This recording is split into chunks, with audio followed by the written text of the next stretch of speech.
Eh, eh, udah on ini kameranya. Nggak bilang-bilang nih kameramennya.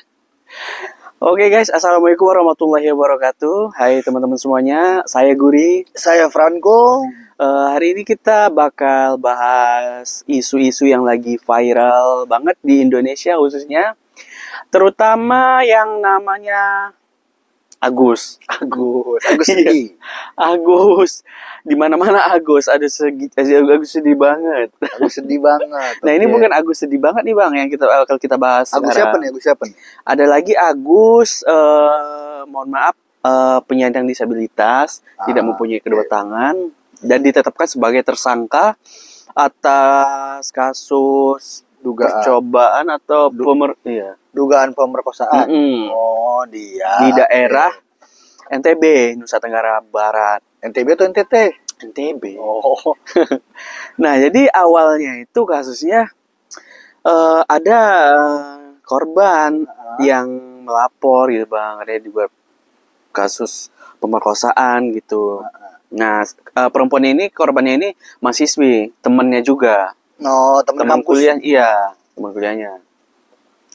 Nah, jadi dalam kasus ini banyak warganet atau netizen yang berasumsi bahwasanya masa sih dia pelakunya gitu. Karena kan dari yang dilihat Agus ini kan ya disabilitas gitu, mana mungkin dia bisa melakukan. Oh, karena punya keterbatasan makanya bingung. Iya, mana mungkin dia bisa melakukan hal yang sekeji itu gitu. Nah, namun dalam seiringnya berjalannya waktu itu ternyata dari berita yang saya baca korbannya terus bertambah gitu.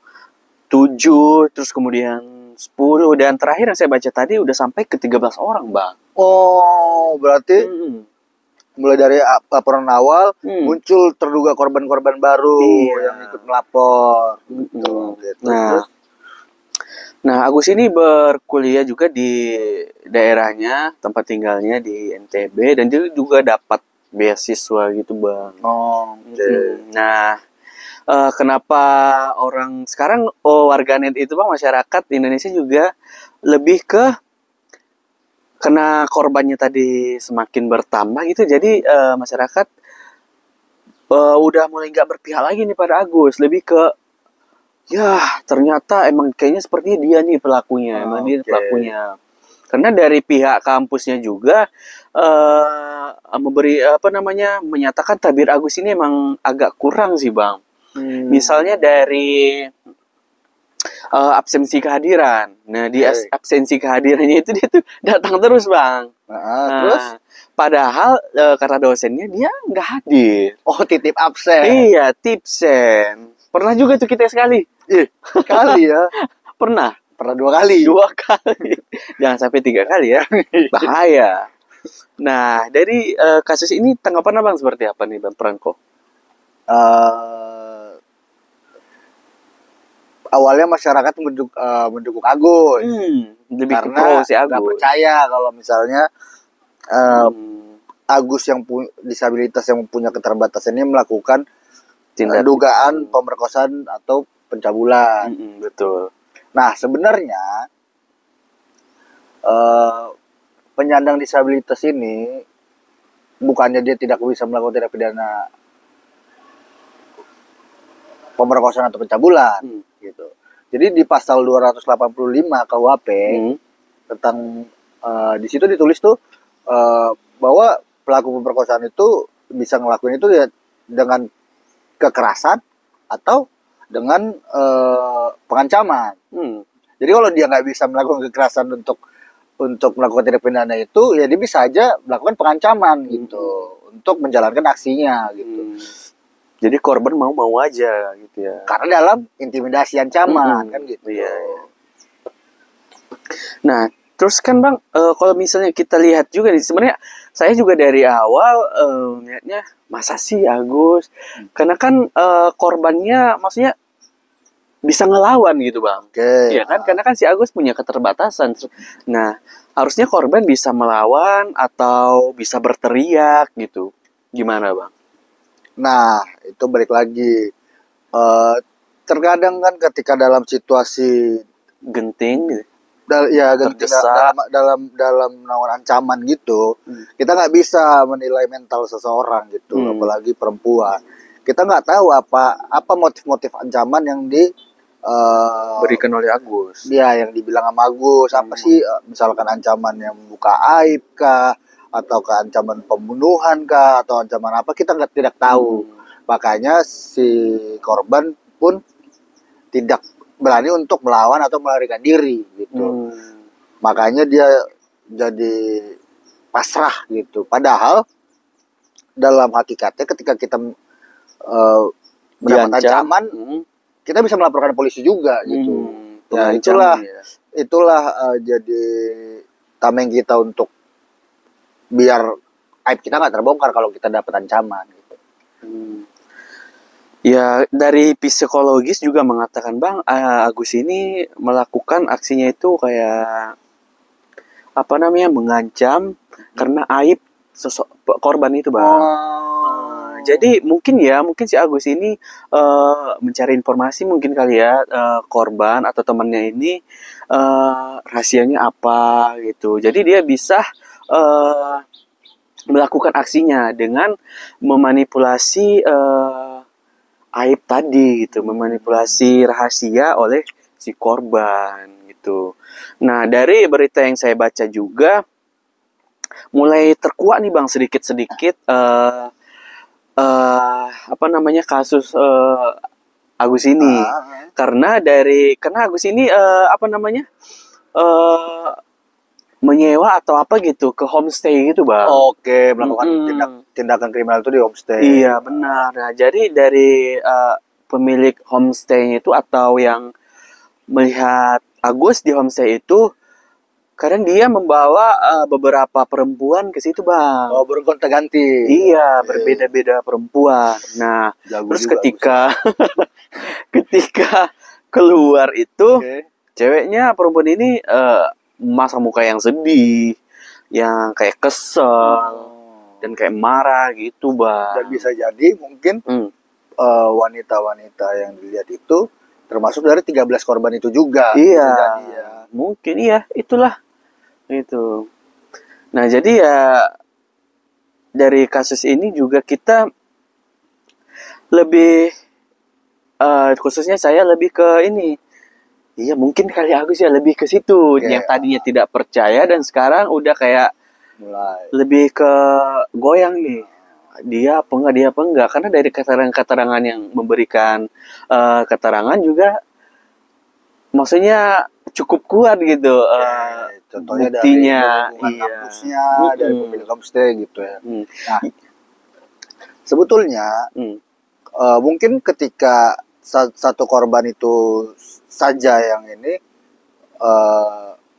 kita jadi agak bingung nih gitu kan, apa benar gitu Agus yang melakukan atau Agus difitnah atau suka sama suka. Iya, gitu kita juga nggak tahu. Tapi ya dengan bertambahnya jumlah terduga korban ini yang sampai 13 orang itu kan bisa menambah keterangan-keterangan, bisa mungkin memunculkan bukti-bukti baru untuk membuat titik benderang gimana kasus ini berjalan nantinya.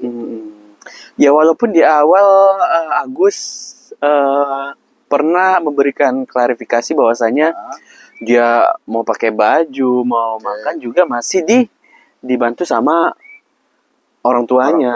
Iya. Tapi ya makin kesini kayaknya ya itu tadi, karena banyak keterangan yang mengatakan bahwasanya dia korban dari si Agus, ya mungkin saja memang Agus pelakunya kali Bang ya. Bisa jadi karena keterbatasan fisik tidak menjamin seseorang tidak melakukan tindak pidana gitu. Ya kita menunggu aja ya Bang ya kasusnya sampai akhir ya, Bang ya. Kita kawal bareng-bareng gitu. Gimana sih apa sih bukti-bukti baru yang akan ditemukan gitu. Nah menurut Abang buat perempuan yang khususnya nih karena adanya kasus ini kan lebih ke perempuan lebih diperhatiin lagi nih. Nah dari Abang pesannya harus gimana? Kalau untuk perempuan-perempuan ya, tapi kalau saya sendiri sih bukan hanya untuk perempuan, untuk laki-laki juga, karena banyak juga laki-laki yang eh, mendapatkan ancaman juga. Pengalaman kali bang? Diancam pernah. Oh diancam. Tapi kita nggak takut karena kita ngerti hukum. Kalau dia berani-berani memang sudah kelewatan, kita bisa membuat laporan karena gitu kan. Dia ngancam apa itu buat abang? Dulu itu mengancam minta putus sih. Oke, balik lagi ke topik lah gitu. Maksudnya gini deh, untuk teman-teman yang pernah atau sedang diancam terkait mau dibunuh kah, mau dibongkar aibnya kah, apalagi itu melalui chat atau media sosial, itu bisa kena undang-undang ITE juga bisa kena undang-undang pidana yang lain terkait pengancaman itu. Makanya jangan takut, hadapin, lawan, biar para pelakunya juga tidak menimbulkan korban-korban yang lain juga. Jadi dia tidak semena-mena, karena kalau nggak ada yang berani ngelaporin gitu ya, dia bakal ngelakuin aksinya terus-menerus gitu. Nah, jangan sampai dia melakukan aksinya di bulan ini, terus korbannya melaporkan setahun kemudian lah, beberapa bulan kemudian lah. Jangan sampai seperti itu. Jadi perempuan harus berani untuk mengungkapkan keadilan dan keresahannya, karena itu kan merugikan dia bang, gitu ya. Dari ya walaupun ancaman-ancaman itu tadi. Nah, jadi buat perempuan-perempuan harus lebih berani, lebih bisa bersuara, lebih bisa ya mungkin lebih ke ikut taekwondo kali bang. Jadi taekwondo atau silat. Jadi, nah itu dia, belum tentu dia punya kemampuan bela diri, mental dia kuat untuk menahan ancaman itu juga gitu. Jadi ya kalau misalkan gini deh, kita diancam gitu, dapat ancaman, kita nggak berani, nanti ketika saya melapor, saya malah betulan diapa-apain, dicelakain atau apa gitu. Ketika Anda melapor, Anda bisa minta perlindungan juga dari LPSK gitu, lembaga perlindungan saksi dan korban gitu. Ketika memang ancaman itu membahayakan nyawa atau keselamatan gitu. Nggak usah takut, ini Indonesia negara hukum gitu. Jadi tetap pelajarin juga hukum-hukum yang berlaku gitu. Gimana kita menjaga diri, gimana ketika kita dirugikan orang lain gitu. Dan kalau kalian juga misalnya kena masalah hukum, ya ada yang ngancam, ya kalian bisa konsultasi sama advokat, ya bisa juga ke ke Edwin and Partners Law Firm atau lembaga bantuan hukum lainnya bisa juga. Nah, jadi intinya gini bang, korbannya ini bukan hanya mahasiswi atau teman-temannya, ada juga yang di bawah umur, gitu ya. Jadi si Agus ini bisa juga kena UPA bang ya, Undang-Undang Perlindungan Anak, ya bisa jadi. Karena ya kalau udah menyangkut anak nih kan agak miris juga, ya, anak di bawah umur kan. Ya, itu ancamannya kalau nggak salah itu bisa 12 tahun kalau nggak salah tuh. 12 atau 9 tahun, pokoknya 12 kayak. Ya, jadi intinya buat para perempuan harus berani bersuara, harus berani mengeluarkan keresahan yang dialami, jangan takut, kuatkan lagi mentalnya, dan semoga saja kasus ini tidak terjadi di tempat-tempat yang lain, dan semoga kasus ini mendapatkan titik terang siapa sebenarnya pelakunya, dan semoga jika benar Agus pelakunya, semoga dia mempertanggungjawabkan segala aksi yang telah dilakukannya, gitu bang ya. Ada pesan lagi? Udah cukup ya. Ini kita minum dulu bang sebelum menutup. Enak juga nih kopi bikinan Dirmin. Ya, teman-teman semuanya, nanti kita bakal diskusi lagi atau sharing lagi tentang kasusnya Agus ini, dan Buat teman-teman semuanya, terima kasih sudah menyaksikan video ini.